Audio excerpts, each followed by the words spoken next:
मैं दिल्ली के एक फैक्ट्री में साफ सफाई का काम करता हूँ। मेरा घर फैक्ट्री से 5 किलोमीटर की दूरी पर है।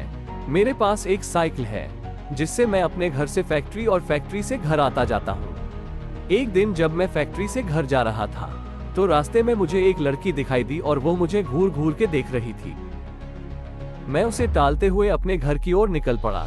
दूसरे दिन फिर वही लड़की मुझे उसी जगह पर दिखाई दी और वो मुझे फिर से घूरने लगी। फिर भी मैंने उसकी तरफ पलट के नहीं देखा और अपने घर की ओर निकल पड़ा। मैं उसके पास रुका भी नहीं क्योंकि मुझे उस लड़की से डर लग रहा था। वो लड़की कई दिनों तक मुझे देखती रहती थी। एक दिन वो लड़की वहां पर नहीं दिखाई दी तो मैं सोच में पड़ गया, ऐसा क्या हुआ जो वो लड़की आज नहीं आई। फिर मैं अपने घर की तरफ निकल पड़ा। एक हफ्ते बाद मेरे घर पर एक चिट्ठी आई और मुझे पता चल गया था कि यह चिट्ठी उसकी ही है।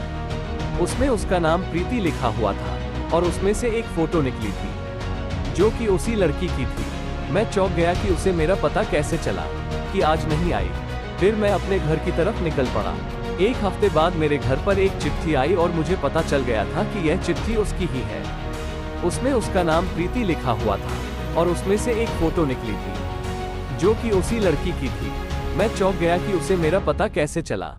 उस चिट्ठी में लिखा हुआ था कि कल जब फैक्ट्री से निकलो तो जहां पर मैं खड़ी रहती हूं वहां पर मेरा इंतजार करना। उसके दूसरे दिन मैं वहां पर पहुंच गया तो वो लड़की वहां पर नहीं खड़ी थी।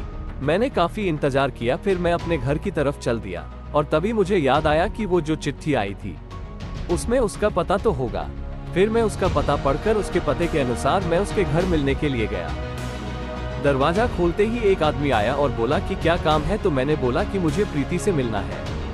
तो उस आदमी ने बोला कि मैं उसका पापा हूं और प्रीति को मरे हुए 2 महीने हो चुके हैं। मेरे हाथ पांव कांपने लगे। मैं सोच में पड़ गया कि वो लड़की जो मुझे रास्ते में मिली थी और जिसने मुझे चिट्ठी भेजी थी वो कौन होगी। मुझे लगा कि वो उसकी आत्मा होगी। तभी प्रीति के पापा ने मुझे दिखाया कि देख लो, उसकी तस्वीर पर माला पड़ा हुआ था। तभी मैं भागकर अपने घर पहुंचा। फिर मैंने उस चिट्ठी को जला दिया और उस दिन के बाद से मैंने कभी भी अनजान लोगों से मिलना और बात करना बंद कर दिया।